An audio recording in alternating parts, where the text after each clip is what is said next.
जय हिंद दोस्तों, कैसे हैं आप लोग। तो आज हम बात करने वाले हैं लोर सीजन 2 एपिसोड 6 के बारे में, जिसका नाम है Jack Parsons the devil and the divine. दोस्तों, ये कहानी एक सच्ची घटना पे आधारित है, जहां जैक पार्सन्स नाम के एक रॉकेट इंजीनियर थे जो कि डेविल पे विश्वास किया करते थे। एपिसोड की स्टार्टिंग में हमें 8 साल का जैक पार्सन्स दिखाया जाता है, जो कि साइंस और मैजिक के बीच बहुत ही ज्यादा कंफ्यूज था। उसे ये लगता था कि मैजिक और साइंस दोनों ही इस दुनिया में एग्जिस्ट करते हैं। उसने अपने कमरे में एक डिमोनिक साइन बनाया हुआ था, जिसके अंदर बैठ के वो हमेशा किताब पढ़ा करता था। उसको इन सब चीजों में इतना इंटरेस्ट था कि वो दूसरी लैंग्वेज भी बोला करता था, जहां वो सेटन को समन करने की बात करता था। तभी अचानक उसकी कैंडल गिर जाती है और उसकी किताबों में आग लग जाती है, जिसे वो एक मैजिक समझता है और उसे लगता है कि शायद डीमन ने उसका जवाब दिया है। फिर हमें 1922 का समय दिखाया जाता है, जहां जैक पार्सन्स अब बड़ा हो गया था और वो एक रॉकेट लॉन्च करने के लिए मॉडल तैयार कर रहा था। उसका फोरमैन एडी भी उसके साथ था, जो कि उसका साथ दिया करता था। जैक का मानना था कि वो रॉकेट से मून पे जा सकते हैं, लेकिन कोई भी उसकी बात पे विश्वास नहीं किया करता था।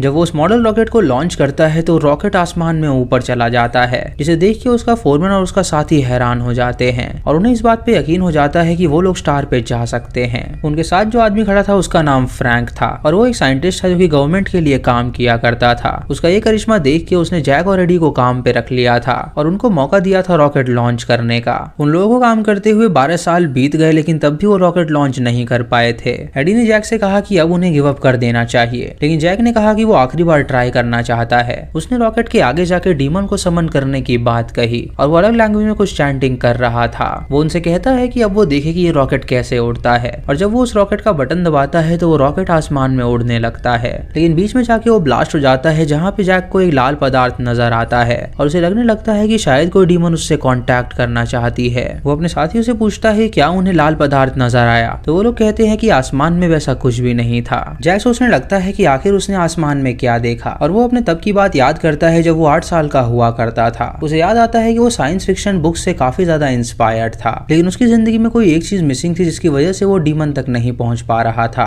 वो फिगर आउट करने की कोशिश करता है कि आखिर वो क्या चीज है, लेकिन वो इस बारे में पता बिल्कुल नहीं लगा पाता। तभी उसे एलिस्टर क्राउली की बात याद आती है, जो कि पूरे वर्ल्ड का सबसे विकेटेस्ट मैन हुआ करता था। उसका कहना था कि love is the law, love under will, yours ever, जिसका मतलब है कि सभी को अपने ट्रू विल को फॉलो करना चाहिए। वो इन सब बातों पे इतना विश्वास रखता था कि उसने अपना एक अलग ही रिलीजन बना लिया था। उसने अलग रिलीजन से काफी ज्यादा आइडियाज लिए। उसने अपना अलग ही रिलीजन बना लिया, जिसका नाम उसने थिलेमा रखा। उसने वो डीमन को समन करने लगा, क्योंकि उसका मानना था कि डीमन को अगर वो कुछ देंगे तो वो बदले में उन्हें ढेर सारी चीजें देगा, और इन सब के लिए उसने सेक्स को सैक्रेमेंट रखा। कैनिबलिज्म से बेटर उसने सेक्स रखा, क्योंकि उसमें वो किसी को मारता भी नहीं था और इसकी वजह से वो डीमन को समन भी करते थे। ये इतना ज्यादा पॉपुलर हुआ कि लोग उसके कल्ट में जुड़ते ही रहे, और तब से ही अमेरिका में सैटेनिक कल्ट की लहर चल गई। थिलेमा एक इजिप्शियन फिलॉसफी थी, ना कि कोई सैटेनिक कल्ट, पर लोग उसे सैटेनिक कल्ट मान के उससे जुड़ते रहे। जब जैक 24 साल का था तो वो खुद भी उस कल्ट का मेंबर बन गया था, लेकिन वो कभी क्राउली से मिला नहीं था। एक दिन उसने क्राउली को इमेजिन किया और वो उसके घर में आया,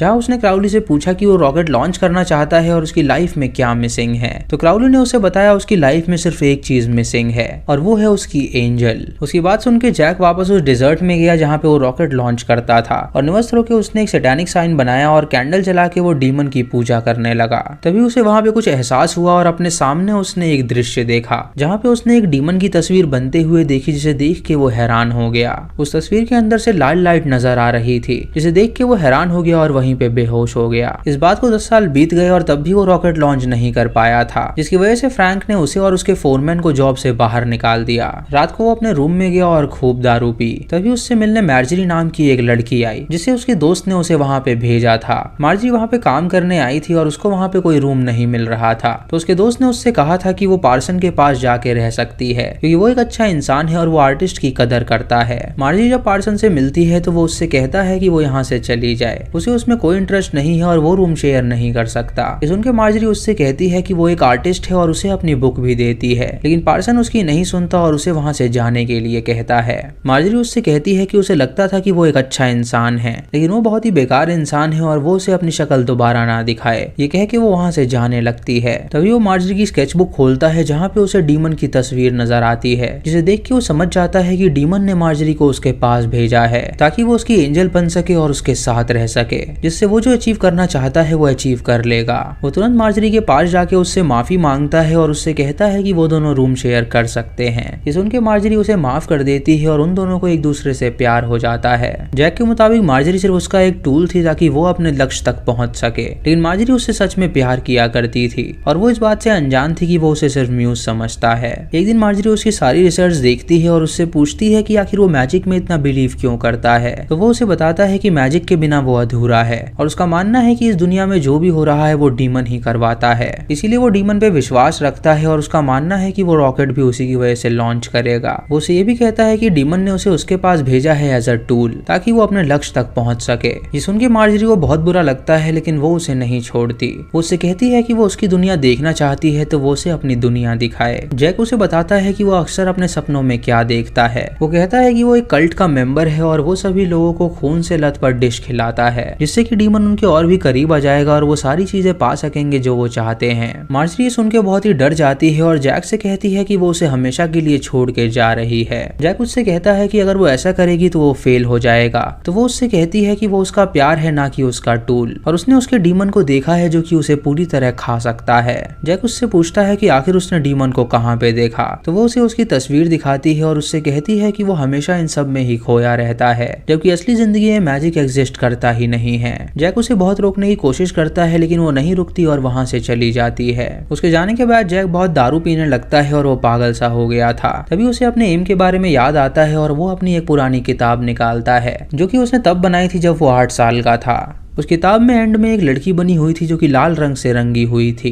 और ये देख के वो समझ जाता है कि मार्जरी ही उसका एंड है। ये देख के वो मार्जरी को कॉल करता है और उससे कहता है कि वो उसकी जिंदगी में वापस आ जाए क्योंकि उसने फैसला किया है कि अब वो मैजिक पूरी तरह छोड़ देगा। उसे पता चल गया है सिर्फ वो ही उसका लक्ष्य थी और अब उसे जिंदगी में कोई भी लक्ष्य नहीं चाहिए। ये सुन के मार्जरी उससे कहती है कि आखिर वो इतना बदलाव क्यों ला रहा है। तो वो उसे बताता है कि वो अब उसके मुताबिक चलेगा। वो जहाँ जाना चाहते हैं वो दोनों मिलकर वहाँ पे जाएंगे और हमेशा के लिए बस जाएंगे। मार्जरी उसकी बातें सुन के समझ जाती है कि वो अब भी उसे एक मीडियम ही मानता है, इसीलिए वो उससे कहती है कि वो उसे एक और मौका दे रही है सुधरने का और अगर अब वो नहीं सुधरा तो वो हमेशा के लिए उसे छोड़ के चली जाएगी। ये सुन के जैक अपने बेसमेंट में जाता है और डीमन की पूजा करने लगता है जहाँ वो मरकरी का एक सोल्यूशन इजाद करता है जिससे वो उस रॉकेट को ब्लास्ट करके ऊपर भेज सकता था। वो सोल्यूशन को बीकर में रख के अपने हाथ में होल्ड करता है और उसके बाद वो ऊपर देख के अपनी चैंटिंग्स करने लगता है जिसकी वजह से अचानक वो बीकर उसके हाथ से छूट के नीचे गिर जाता है और वहाँ पे एक बड़ा सा ब्लास्ट हो जाता है जिससे वो पूरी तरह जख्मी हो जाता है। मार्जरी उससे मिलने के लिए वापस आ रही होती है और जब वो ब्लास्ट की आवाज सुनती है तो वो भाग के अंदर जाती है। जैक इमेजिन करता है कि वो उसकी रेड एंजल बन के उसके सामने आई है और वो उसे हमेशा के लिए अलविदा कह देता है। जाते जाते जैक ने अपना सीक्रेट ढूंढ लिया था। वो सीक्रेट उस सोल्यूशन में था जिससे वो रॉकेट लॉन्च किया जा सकता था और इसी के साथ उसकी वहीं पे मौत हो जाती है। तो दोस्तों ये था लोर का लास्ट सीजन का लास्ट एपिसोड और आपको ये सीजन कैसा लगा आप हमें कॉमेंट सेक्शन में जरूर बताइएगा और यही बताइए कि इस चैनल पे आप अगली सीरीज कौन सी देखना चाहते हैं। दोस्तों जैक पार्सन का जन्म अक्टूबर 1914 में हुआ था और वो एक अमेरिकन रॉकेट इंजीनियर था। उसने एक थैलेमाइट कल्ट ज्वाइन किया था जिसका वो मेंबर था। वो JPL नाम की कंपनी का फाउंडर भी था जिसका फुल फॉर्म था जेट प्रोपल्सन लेबोरेटरी। उन्होंने सबसे पहला रॉकेट इंजन का इजाद किया था और उनके रिसर्च से लिक्विड फ्यूल और सॉलिड फ्यूल रॉकेट्स का इजाद भी हुआ था। 17 जून 1952 में उनकी मौत हो गई थी जब वो 37 साल के थे और उस टाइम वो सिर्फ 37 साल के थे। कुछ लोग उन्हें पागल माना करते थे कि वो डीमन पे विश्वास रखते थे और कुछ लोगों का कहना था कि वो बहुत ही जीनियस साइंटिस्ट हैं। दोस्तों वीडियो पसंद आई तो इसे लाइक और शेयर जरूर करिए और चैनल पे नए हैं तो सब्सक्राइब करके बेल आइकॉन जरूर दबाइएगा। तो मैं मिलता हूँ आपको अगली वीडियो में, तब तक के लिए जय हिंद।